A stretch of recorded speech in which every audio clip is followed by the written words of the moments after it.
From Keene in the Shire, the Liberty Media capital of the world, this is Daryl W. Perry, host of FPP Radio News for Monday, January 11th, 2016. Silver is trading at $13.98 per ounce. Gold is valued at $1,104 per ounce. And according to BitcoinAverage.com, the average price of Bitcoin is $451.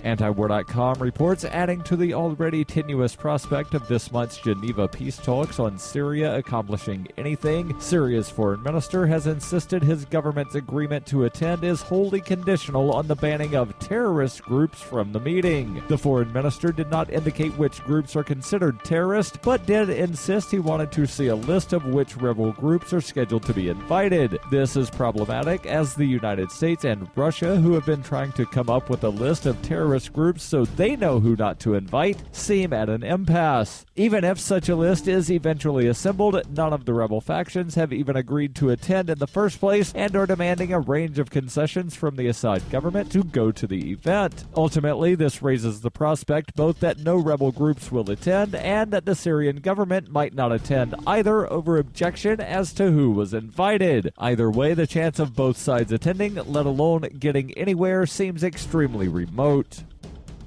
Are you an advocate for free market money? Do you promote Bitcoin as an alternative in a fiat-centric world? Then you need Spend a Bit in your arsenal, the search engine for things you can buy with Bitcoin. Spend a Bit aggregates millions of products from thousands of Bitcoin-enabled merchants. Keep your money in the free economy. Visit spendabit.co today. Bitcoin merchants, ask about our merchant suite to reach even more customers. Spendabit.co.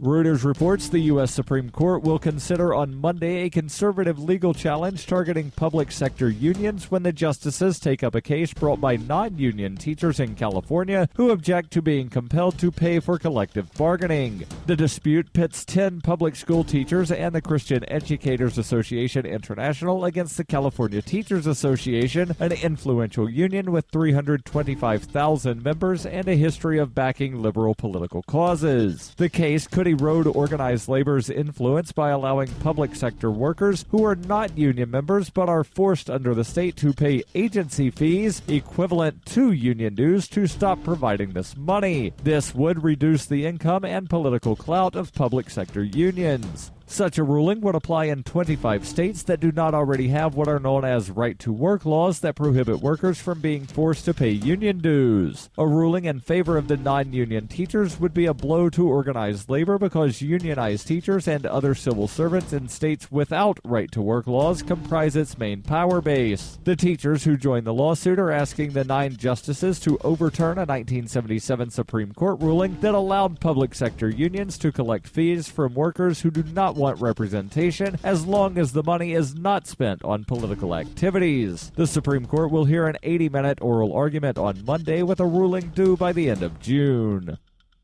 For nearly 40 years, Roberts & Roberts Brokerage has been a trusted source for buying and selling precious metals like gold and silver. They also take Bitcoin for precious metal purchases and have permanently removed the minimum purchase amount for all orders paid in the digital currency. Call Roberts & Roberts today for knowledgeable advice on buying and selling precious metals and a forward-thinking approach to new technologies. 800-874-9760 or visit online at rrbi.co.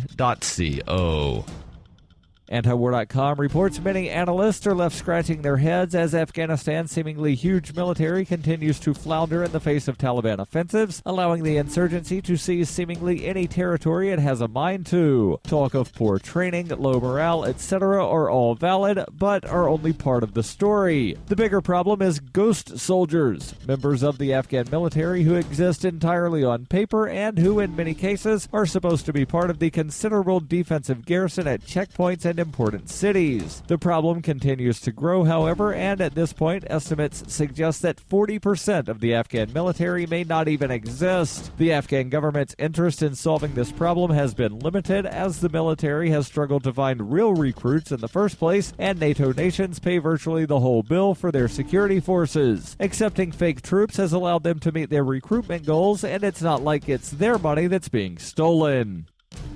This has been FPP Radio News, online at fppradio.com.